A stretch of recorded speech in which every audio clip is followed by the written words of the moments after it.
அல்லேலூயா. ஒரு வசனத்தை வாசிப்போம். சங்கீதம் 33:9. ஆமென். எல்லாம் ஆகும், அதுதான் டாபிக். சங்கீதம் 33:9. அவர் சொல்ல ஆகும், அவர் கட்டளையிட்ட நிற்கும். கர்த்தாவே, உயிர்த்தெழுந்த கால வேளைக்காக நன்றியோடு துதிக்கிறோம். இந்த மாதத்திൻ്റെ கடைசி வாரத்திலூടെ நீரங்களை கொண்டு வந்தீர், அதுக்காக ஸ்தோத்திரம். கால வேளையிலோடு நீரங்களுக்கு கொடுத்த வசனத்துக்காக ஸ்தோத்திரம். இந்த வசனத்தின்படி ஆண்டவரே, நான் என்னென்ன பேச வேண்டுமோ, ஜனங்கள் எந்த நிலவரத்தோடு வந்திருக்குன்னு உமக்கு தெரியும்.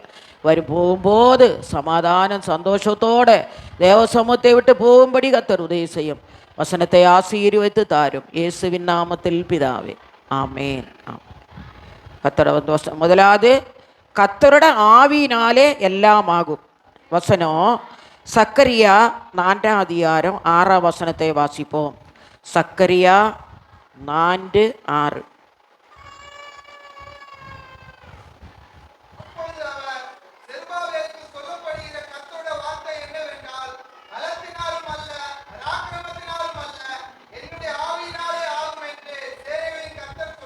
ஆமென். செருபாபேல், பிரதான ஆசாரியனாகிய செருபாபேலுக்கு கர்த்தர் சொல்றாரு, கர்த்தரோட வார்த்தை என்னவென்றால், பலத்தினாலும் அல்ல, பராக்கிரமத்தினாலும் அல்ல, என்னோட தேவனோட பரிசுத்தாவி நமக்குள்ள இருந்தால் எல்லா பலவீனங்களையும் கர்த்தர் மாற்றுவார். அவரோட பலத்தை கர்த்தர் நம்ம தருவார். வருஷத்திൻ്റെ மாதத்திൻ്റെ கடைசியில் நம்ம வந்திருக்கிறோம். கர்த்தர் எவ்வளோ பலவீனத்தோடு நம்ம தேவசமூகத்தில் வந்திருக்கோம். சக்கரியா 4:6. அப்பொழுது அவர் செருபாபேலுக்கு சொல்லப்படுகிற கர்த்தரோட வார்த்தை என்னவென்றால், பலத்தினாலும் அல்ல, பராக்கிரமத்தினாலும் அல்ல, என்னோட ஆவியினாலே ஆகும் என்று சேனக. கர்த்தரோட பலன் நமக்கு இருந்தால் போதும், எல்லாம் செய்ய முடியும். அவரோட பலன் நமக்கு போதும். நம்மளோட சொந்த பலத்தில் நம்மளால் ஒன்று செய்ய இதுவரைக்கும் நம்ம நடத்தி வந்தது அவரோட பலன் தான். இனிமேல் நடத்த போகிறதும் அவரோட பலன் தான். ஆனபடினால் இந்த கால வேளையில் நீங்கள் ஆண்டவர் சமூகத்தில் ஒப்பு கொடுங்க. ஆண்டவரே, இதுவரைக்கும் நீர் என்னை நடத்தினீர், செருபாபேல் பிரதான ஆசாரியனை நீ நடத்தினீர், என்னை நீ நடத்துவோன்னு சொல்லி தேவனோட சமூகத்தில் ஒப்பு கொடுக்கும் போது கர்த்தர் நம்மளை நடத்துகிறவராக இருக்கிறார். அது மட்டுமல்ல, இன்னொரு வசனத்தை வாசிப்போம்.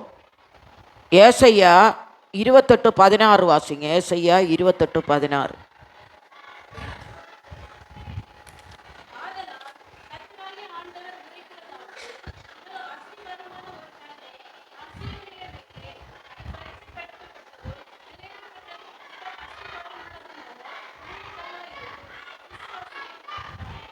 ஆமென். இதோ கர்த்தராகிய ஆண்டவர் உரைக்கிறதாவது, இதோ அஸ்திபாரமான ஒரு கல்லை நான் சியோனிலே வைத்திருக்கிறேன், அது பரீட்சிக்கப்பட்டதும் விலையேறப்பெற்றதும் திட அஸ்திபாரம் உள்ளதுமான மூலக்கல்லாக இருக்கிறோம். விசுவாசிக்கிறவன் பதறான்.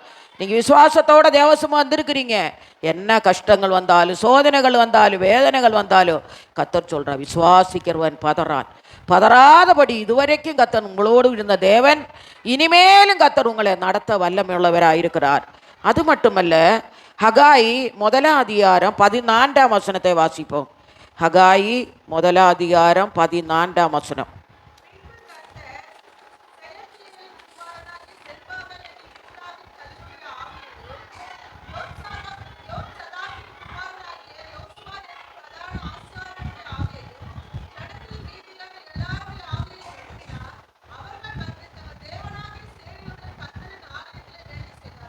ஆமென்.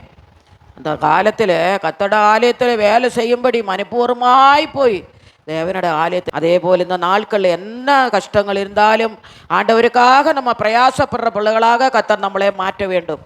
கர்த்தர் என்ன பண்ண, பின்பு கர்த்தர் சேத்தியேலின் குமாரனாகிய செருபாபேல் என்னும் யூதாவின் தலைவனோட ஆவியையும் யோசதாக்கின் குமாரனாகிய யோசுவா என்னும் பிரதான ஆசாரியனுடைய ஆவியையும் ஜனத்தில் மீதியான எல்லாரோட ஆவியையும் எழுப்பினார். அவர்கள் வந்து தங்கள் தேவனாகிய சேனைகளோட கர்த்தரின் ஆலயத்தில் வேலை செய்தாங்க. கர்த்தரோட ஆலயத்தில் ஒரு வேலை செய்யும் போது கர்த்தர் நம்மளை ஆசீர்வதிக்கிறார். குறிப்பிட்ட ஆட்களுக்கு மட்டுமல்ல, எந்த வேலையும் செய்யலாம். கர்த்தரோட வீட்டில் ஒரு சின்ன வேலை செய்தாலும் வேலைக்கேற்ற பிரதிபலனை கர்த்தர் பரலோகத்தில் வைத்திருக்கிறார். தொடப்பை எடுத்து பெருக்கலாம். ஒரு சர்ச்சு முடிஞ்ச பிறகு கூட ஒரு வேலை இருந்தனா அது அவங்களுக்கு இவங்களுக்குன்னு இல்லை, ஆளுக்கு ஒரு வேலையை செஞ்சுட்டு போங்க. அப்போ தான் நீங்கள் வர்றதே வாரத்துக்கு ஒரு நாள். அந்த நாளில் உங்களால் செஞ்ச வேண்ட வேலையை நீங்கள் செய்து போகும்போது கர்த்தர் உங்களை ஆசீர்வதிக்கிறார். அது மட்டுமல்ல, ஹகாயி 2:23 வாசிப்போம். ஹகாயி 2:23.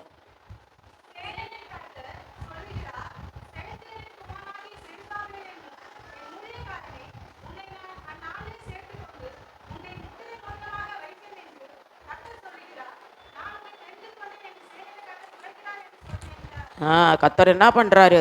முத்திர மோதிரமாக கர்த்தர் வைத்திருக்கிறார். சேனைகளின் கர்த்தர் சொல்லுகிறார், செயத்தேலின் குமாரனாகிய செருபாபேல் என்னும் என் ஊழியக்காரனே, உன்னே நான் அந்நாளிலே சேர்த்து கொண்டு உன்னை முத்திர மோதிரமாக வைப்பேன் என்னும் கர்த்தர் சொல்லுகிறார். நான் உன்னை தெரிந்து கொண்டேன் என்று சேனைகளின் கர்த்தர் உரைக்கிறார் என்று என்றார். கர்த்தர் நம்மளை தெரிந்து கொண்டார்.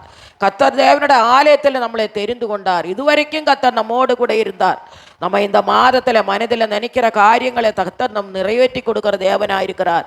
அந்த செருபாபேலுக்கு செய்த தேவன் கர்த்தர் நம்மோடு கூட இருந்து இந்த மாதத்தில் நீங்கள் மனதில் நினைக்கிற காரியங்களை கர்த்தர் நிறைவேற்றி கொடுக்கிறார். பலத்தினாலும் அல்ல, பராக்கிரமத்தினாலும் அல்ல, அவரோட ஆவியினால எல்லாம் ஆகும் என்று கர்த்தர் சொல்லுகிறார். ஒரு கோரஸ் ஒன்று பாடுவோம். பலத்தினாலும் அல்லவே, பராக்கிரமோ அல்லவே, பலத்தினாலோ அல்லவே, பராக்கிரமோ அல்லவே, ஆவியினாலே ஆகும் என்று ஆண்டவர் வாக்கு அளித்தனரே. ஆவியினாலே ஆகும் என்று ஆண்டவர் வாக்கு அளித்தனரே. தேசமே பயப்படாதே, மகிழ்ந்து களி கூறு. தேசமே பயப்படாதே, மகிழ்ந்து களி கூறு. முதலாவது எல்லாம் கர்த்தராலே ஆகும், கர்த்தருடைய ஆவியினாலே ஆகும். ரெண்டாவது கர்த்தருடைய கரத்தினாலே ஆகுமா. முதலாவது ஆவியினாலே ஆகும், ரெண்டாவது கர்த்தருடைய கரத்தினாலே ஆகும். 1 நாளாகமம் 29:12 வாசிப்போம். 1 நாளாகமம் 29:12 வசனம் போடுப்பா.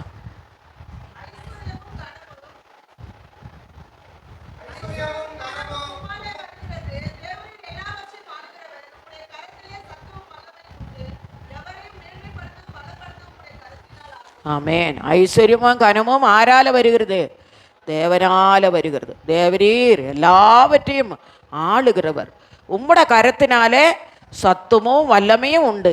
எல்லாரையும் மேன்மைப்படுத்தவும் பலப்படுத்தவும் உம்மோட இயேசுவின் கரத்தினால் எல்லாம். இந்த மாதத்தின் கடைசியில் நம்ம வந்திருக்கிறோம். இத்தனை மாதம் ஒவ்வொரு வாரம் ஒவ்வொரு காரியத்தை கர்த்தர் சொன்னோம். இன்னைக்கு என்னன்னு சொன்னால் அவரோட கரத்தினாலே எல்லாம் ஆகும். அவரோட கரத்தினாலே ஆகாத காரியம் ஒன்றுமே கிடையாது. நம்முடைய இந்த கரம் எவ்வளோ பெரிய கரத்தை கர்த்தர் நமக்கு தந்திருக்கிறார். இந்த கரத்தினால நம்ம எதை நினைக்கிறோமோ அதெல்லாவற்றையும் செய்யக்கூடிய பலனே கர்த்தர் நமக்கு தரும். இந்த கரந்தான் நம்மளை வேலை செய்து ஐஸ்வர்யவான்கள் ஆக்குறது கர்த்தர். இந்த கரந்தான். ஐஸ்வர்யமும் கனவும் உம்மாலே வருகிறது. கர்த்தரால தான் நமக்கு ஐஸ்வர்யமும் கனவும் வருகிறது. இன்னும் கர்த்தர் நம்மளை ஆசீர்வதிக்கிறவராயிருக்கிறார். 2 நாளாகமம் 6:4 வாசிப்போம். 2 நாளாகமம் 6:4.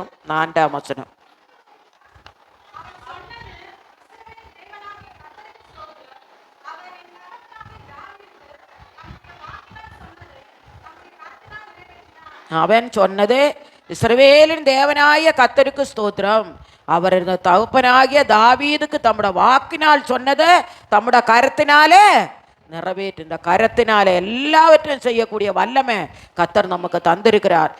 அது மட்டுமல்ல, இந்த நாட்களில் இன்னும் கர்த்தர் நம்மளை இந்த கரத்தினாலே அநேக காரியங்களை செய்ய கர்த்தர் நம்மளை பலப்படுத்துவார். எஸ்ரா 8:31 வாசிப்போம். எஸ்ரா 8:31.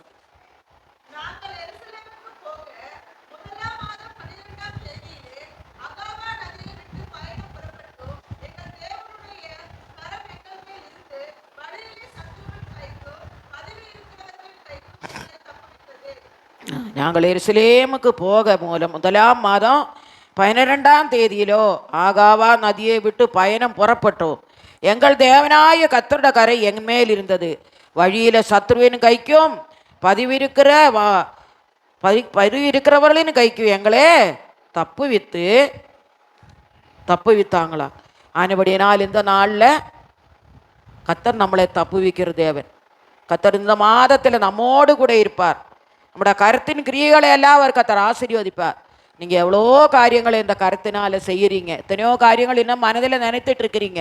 அந்த காரியத்தை கர்த்தர் உங்களுக்கு நிறைவேற்றி கொடுக்குற தேவனாக இருக்கிறார். அது மட்டுமல்ல, இன்னொரு வசனத்தை வாசிப்போம். நெகமியா 2ஆம் அதிகாரம் 18ஆம் வசனத்தை வாசிங்க. நெகமியா 2ஆம் அதிகாரம்.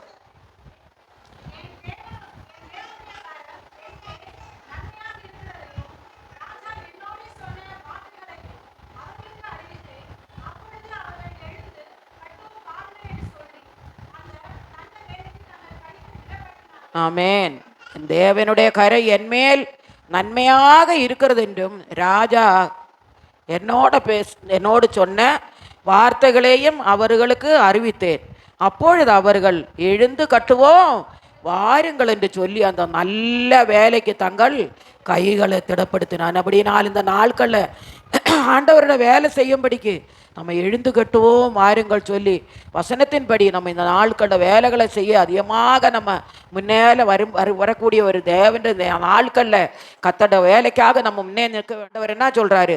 முதலாவது கத்தரோட ஆவியினாலே ஆகும், ரெண்டாவது கத்தோட கரத்தினாலே ஆகும். அவரோட கரத்தால் தான் எல்லாம் முடியும்.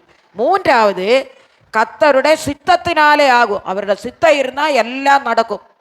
வசனத்தை வாசிப்போம். மத்தேயு 8ஆம் அதிகாரம் 2ஆம் வசனத்தை வாசிப்போம். மத்தேயு 8:2.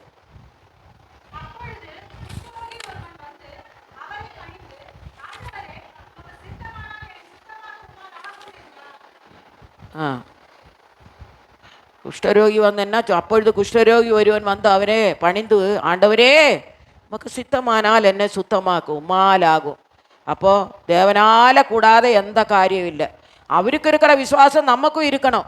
மார்க்கு 16ஆம் அதிகாரத்தில் வாசிக்கிறோம், விசுவாசம் உள்ளவனாக நீங்கள் என்ன போய் ஒரு வியாதிஸ்தன் மேல் கை வைத்தால் கத்தர் அந்த இடத்துல கத்தர் உனக்கு அற்புதத்தை செய்வார். ஊழியக்காரன் மட்டும் செய்யணும்னு இல்லை, விசுவாசிக்கும் செய்ய முடியும். உனக்கு வந்து தைரியம் இருந்தால் போங்க செய்யுங்க, வேண்டான்னு சொல்லல. அந்த நாட்கள்லாம் எவ்வளோ பிசாசுகளை நாங்கள் துரத்தினோம். ஐயா இருக்கிற நாட்களில் எவ்வளோ ஜனம் வருவாங்க, எந்தெந்த ஊர்லேருந்தும் வருவாங்க. அவ்வளோ அற்புதங்களை செய்தோம். ஆனபடினால் இந்த நாட்களில் அந்த நாளில் இருந்த தேவன் இன்னைக்கு நம்மோடு கூட இருக்கிறார். அப்பொழுது குஷ்டரோகி ஒருவன் வந்து அவனே பணிந்து, ஆண்டவரே நமக்கு சித்தமானால் என்னை சுத்தமாக்கும் என்று சொல்கிறாங்க. கத்தரோட சித்தத்தினாலே ஆகும். ஆனால் தேவ சித்தத்தின்படி கத்தர் நம்மளை நடத்த வேண்டும். அது மட்டுமல்ல, மத்தேயு 8ஆம் அதிகாரம் 3ஆம் வசனத்தை வாசிப்போம். மத்தேயு 8:3.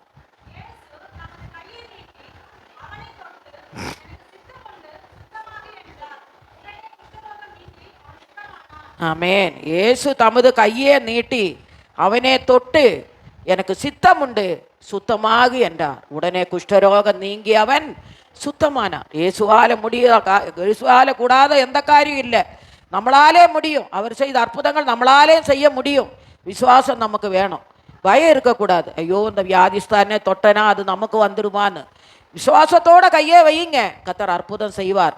இந்த நாட்கள் எப்படியோ ஊழியக்காரங்கள் அற்புதங்களை செய்கிறாங்க, அதிசயங்களை செய்கிறாங்க. கைகளை வைத்து ஜெபிக்கும் போது நான் போன வாரத்திலூட சொன்னேன், எனக்கு கை வச்சு ஜெபிச்சேன்னா ஒரு விசுவாசம் என் வியாதி போயிடுச்சுன்னு. அதே போல் இந்த நாட்களில் என்ன பண்ணோம்? இயேசு தமது கையை நீட்டி அவனை தொட்டு எனக்கு சித்தம் உண்டு சுத்தமாகு என்றார். உடனே குஷ்டரோகம் நீங்கி அவன் சுத்தமான. அதே போல் தேவ சித்தம், அவர் சித்தத்தின்படி தான் நம்ம நடக்கணும். தேவ சித்தத்தின்படி செய்தா கத்தர் இந்த ஜபத்தை கேட்கிறவர். நாட்களில் இயேசுக்கு இருந்த அபிஷேகம் வல்லமை கத்தர் நமக்கு தர வேண்டும். அவர் வந்து நம்ம பிள்ளைகளுக்கு கொடுத்துருக்குறாங்க. விசுவாசத்தோடு நம்ம பெற்றுக்கொள்ள வேண்டும். விசுவாசத்தோடு ஜெபிக்கும் போது என்ன பண்ணாங்களா? அப்பொழுது குஷ்டரோகி ஒருவன் வந்து அவரிடத்தில் வந்து அவருக்கு முன்பாக முழங்கால் படியிட்டு, உமக்கு சித்தமானால் என்ன சுத்தமாக்க உன்னால ஆகும் என்று வேண்டி கொண்டான். கண்டிப்பா கத்தர் அவனுடைய குஷ்டரோகத்தை மாற்றினான். இயேசுக்கு வல்லமை இருக்குது. ஆனா இயேசுவின் வல்லமே கத்தர் நமக்கு தரும். விசுவாசிக்கும் தரணும், ஊழியக்காருக்கும் தரணும்.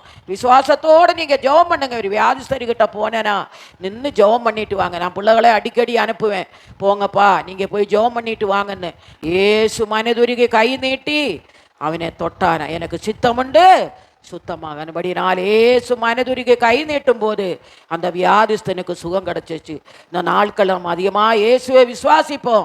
இயேசு செய்த கிரியைகளே நம்மளும் செய்ய வேண்டும். இந்த நாட்களில் அநேக இடங்களுக்கு போங்க, வியாதிஸ்தர்கிட்ட போங்க, எப்படியே ரட்சிக்கப்படாத ஜனங்கள்கிட்ட போங்க, அவங்களுக்கு ஆண்டவரை பற்றி சொல்லுங்க.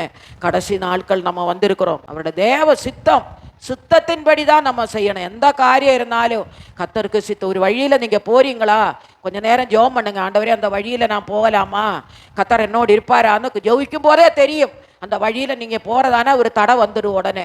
நானும் எத்தனையோ இடங்களில் போகும்போது எனக்கு நான் ஜெபிச்சுட்டு போகும்போது கத்தர் சொல்லுவார், அந்த வழியில் ஆபத்து இருக்குது, அப்படி போகாதேன்னு. அந்த வழி போக மாட்டோம். அதே மாதிரி நீங்களும் ஆண்டவரோட சித்தத்தின்படி எதையும் செய்யுங்க. ஒரு வழியில் இறங்கும்போது, பிரயாணம் பண்ணும்போது ஜெபம் பண்ணுங்க. ஆண்டவரே நான் போகிற வழி போகலாமா, நம்மளோட சித்தம் என்ற வாழ்க்கையில் நிறைவேறணும்னு சொல்லி ஜெபிச்சுட்டு வாங்க. நம்ம வழியில் இறங்குறோம், வாகனத்தை எடுத்துட்டு வருகிறோம், கத்தர் ஜெபம் பண்ணிட்டு வாங்க. ஆண்டவரே நம்மளோட சித்தத்தின்படி என்ன நடத்தும் ஆண்டவரேன்னு. கத்தர் நம்மோடு கூட இருப்பார்.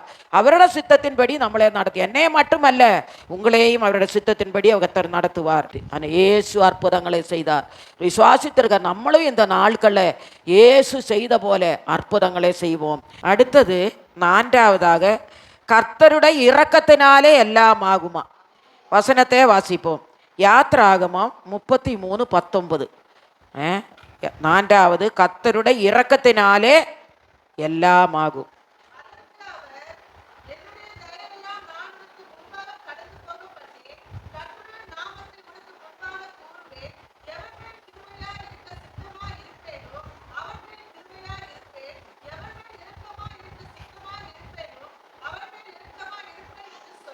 ஆமென். அதற்கு அவர், என்னுடைய தயையே எல்லாம் நான் உனக்கு முன்பாக கடந்து செய்ய பண்ணி கர்த்தருடைய நாமத்தை உனக்கு முன்பாக கூறுவேன். எவன் மேல் கிருபையாயிருக்க சித்தமாயிருப்பேனோ அவன் மேல் கிருபையாயிருப்பேன். எவன் மேல் இரக்கமாயிருக்க சித்தமாயிருப்பேனோ அவன் மேல் இரக்கமாயிருப்பேன். கர்த்தர் பாருங்க, நம்மளை இந்த நாட்களில் இஸ்ரேல் ஜனங்கள் பிரயாணம் பண்ணி போகும்போது யோசுவாவோடும் காலேபோடும் தேவனோட கரை இருந்துச்சு. கர்த்தர் அவங்களோடு கூட இருந்தார். 40 வருஷமாக பிரயாணங்கள், 20 வருஷம் பிரயாணங்களில் கர்த்தரோட கரை அவங்களோடு கூட இருந்துச்சு. எந்த கஷ்டங்கள் வந்தாலும் சோதனைகள் வந்தாலும் தேவனோடு கிருபை பெற்று அவங்க அந்த வனாந்தரத்தில் போனாங்க. தேவனுடைய கிருபை இல்லாவிட்டால், இரக்கம் இல்லாவிட்டால் ஒன்றுமே செய்ய முடியாது. அந்த நாட்களில் தேவனுடைய இரக்கத்தை நம்ம பெற்றுக்கொள்வோம். அது மட்டுமல்ல, மத்தேயு 5:7 வாசிப்போம். மத்தேயு 5:7.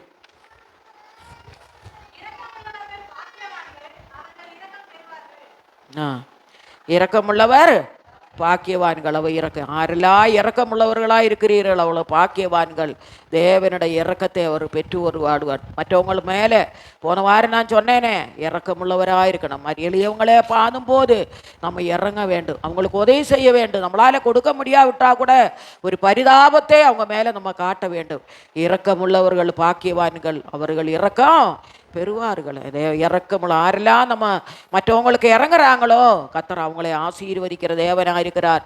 நம்ம வந்து மற்றவங்களுக்கு செய்யுங்க. கர்த்தர் நம்ம ஒருத்தவங்களுக்கு செய்யும் போது கர்த்தர் நமக்கு இன்னொரு பக்கமாகவே யாரு மூலமாவது கர்த்தர் நமக்கு இறங்குவார். ஆனால் கர்த்தர் நம்மளே பார்த்து கொண்டிருக்கிறதான தேவன். இன்னொரு வசனத்தை வாசிப்போம். லூக்கா 6:36 வாசிப்போம். லூக்கா 6:36.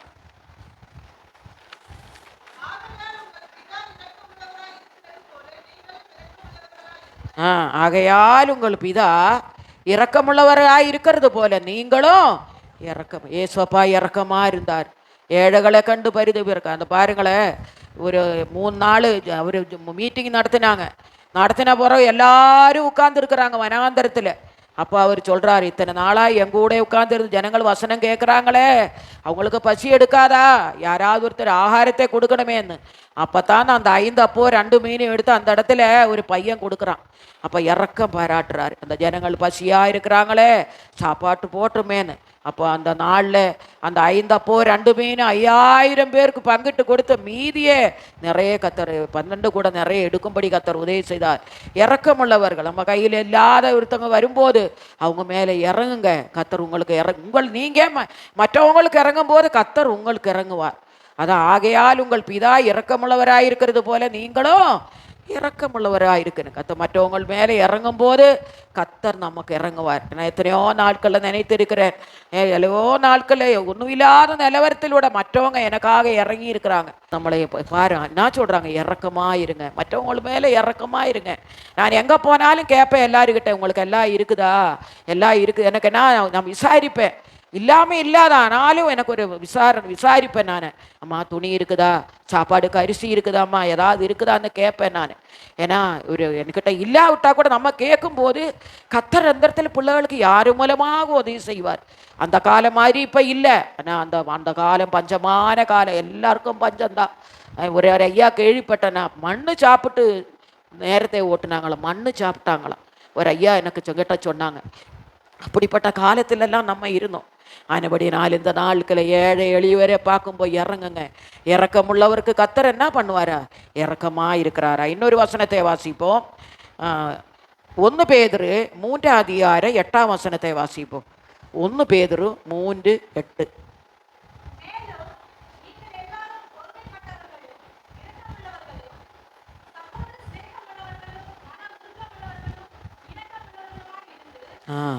மேலும் நீங்கள் எல்லாரும் ஒருமனப்பட்டவர்களும் இரக்கமுள்ளவர்களும் சகோதர சிநேகமுள்ளவர்களும் மன உருக்கமுள்ளவர்களும் இணக்கமுள்ளவர்களுமாக இருக்கணுமா. எல்லாரும் ஆண்டவர் பேதுரு சொல்கிறாங்க, இப்படிப்பட்ட காரியங்கள் நம்மளோட வாழ்க்கையில் இருக்கணும். ஒரு மனம் வேணும், இரக்கம் வேணும், சகோதர சிநேகம் வேணும், மன உருக்கமுள்ளவளாக இருக்குது. இப்படிப்பட்ட ஜனங்கள் தான் நம்ம சபைக்குள்ளே வர்ற எல்லாரும்.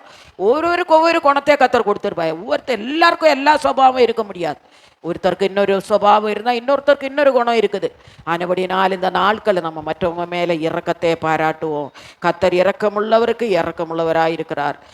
முதலாவது எல்லாம் கத்தராலே ஆகும். 2வது கத்தருடைய ஆவியினாலே ஆகும். 3வது கத்தருடைய கரத்தினாலே ஆகும். 4வது கத்தருடைய சித்தத்தினாலே ஆகும். 5வது கத்தருடைய இரக்கத்தினாலே ஆகும். அடுத்தது கத்தருடைய கிருபையினாலே ஆகும். எல்லாவருடைய கிருபையினாலே ஆகுமா. 7வது வசனத்தை வாசிப்போம். 1 கொரிந்தியர் 3:5 முதல் 7 வரை உள்ள வசனத்தை வாசிப்போம். 1 கொரிந்தியர் 3:5 to 7.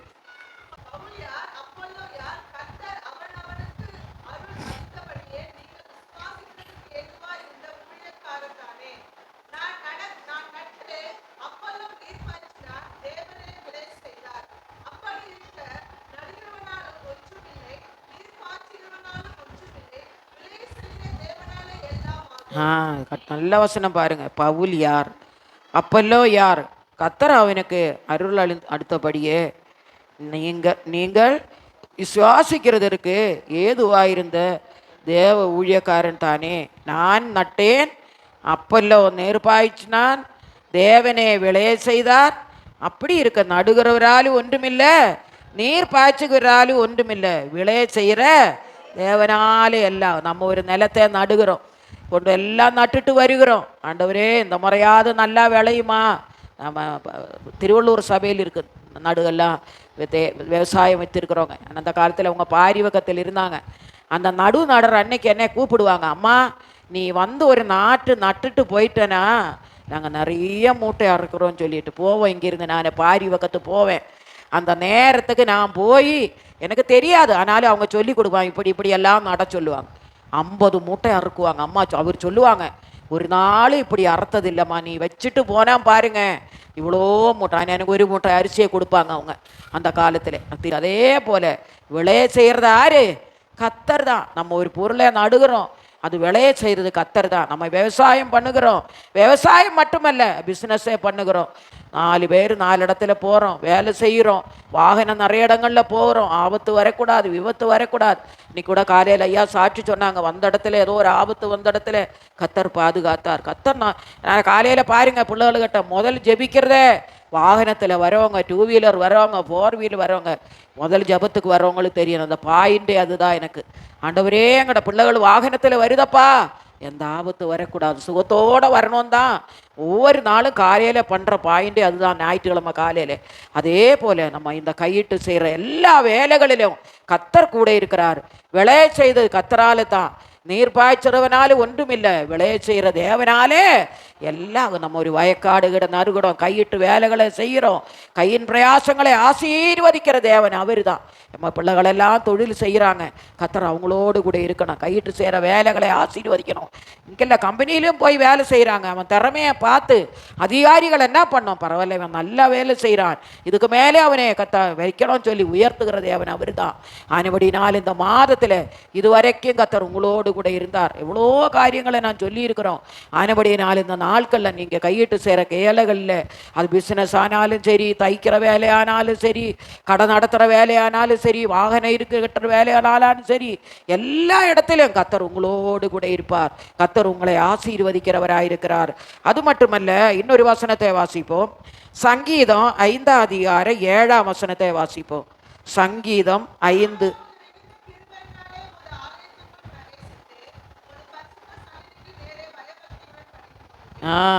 நானோ முத மிகுந்த கிருபையினாலே முத ஆலயத்துக்குள் பிரவேசித்து முத பரிசுத்த சந்நிதிக்கு நேரே பயத்துடன் பணிந்து. ஆண்டவருக்கு ஆலயத்துக்கு வரும்போது காலையிலோட அதுதான் நான் ஜெபம் பண்ணேன், நைட்டு கூட நாங்கள் அதுதான் ஜெபம் பண்ணேன். ஆண்டவரே எல்லாரும் வரணும் பக்தியோட, ஒரு வாரம் முழுவதும் கத்தர் நம்மளை பாதுகாத்தாரு. அந்த தேவனுக்கு நம்ம நன்றி. ஃபஸ்ட்டு வீக்கு மட்டும் வர்றதல்ல, வாரம் அந்த தேவனுக்கு நன்றி சொல்லுங்க. என்னை நடத்தினீரேப்பா, என்னை பாதுகாத்தீரேப்பா. உலகத்தை நீங்கள் கேள்விப்படுவீங்க, எவ்வளோ ஆபத்துகள், எவ்வளோ விபத்துகள் நினைக்கவே முடியல. ஒவ்வொரு நாளும் நடக்கிற நம்ம காதில் கேட்குறோம். நம்மளே நம்மளோட பிள்ளைகளையும் கத்தர் பாதுகாக்கிறாரு. நான் எப்போ இந்த காலையிலோட தான் எத்தனையோ பரிசுத்தவாங்கள் எத்தனையோ இடங்கள்ல காலையில் ஆராதனை நடத்துகிறாங்க.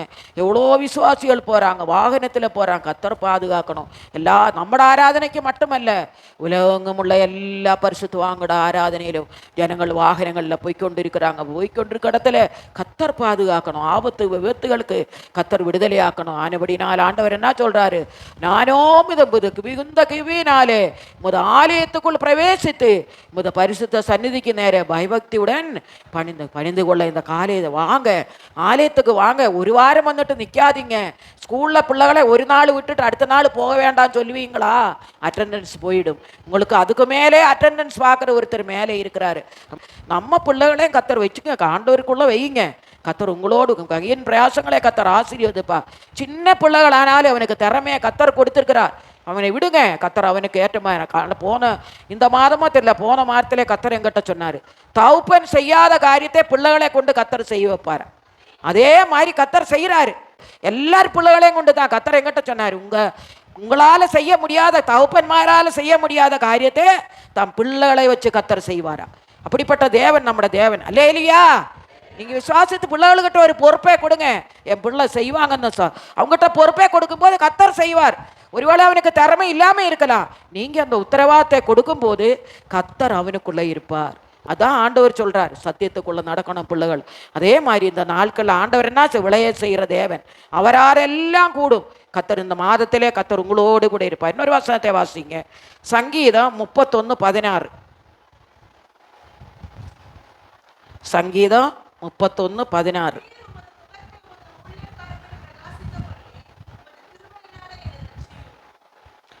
நீர் உமது முகத்தை உமது ஊழியக்காரர் மேல் பிரகாசிக்க பண்ணி உமது கிருபையினாலே என்ன ரட்சிக்க. ஊழியக்காரர் மூலம்தான் உங்களுக்கு ஆசீர்வாதம் வருது. முதல் தேவன் இருக்குது, ரெண்டாவது உங்களோட ஊழியக்கார்.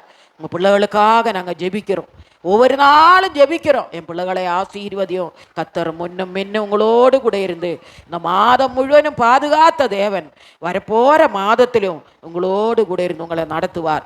நான் 6 காரியத்தை உங்களுக்கு சொன்னேன். முதலாவது எல்லாம் கத்தராலே ஆகும். ரெண்டாவது கத்தரோட ஆவியினாலே ஆகும். கத்தரோட கரத்தினாலே ஆகும். கத்தோட சித்தத்தினாலே ஆகும். கத்தோட இரக்கத்தினாலே ஆகும். கத்தோட கிருபையினாலே ஆகும்.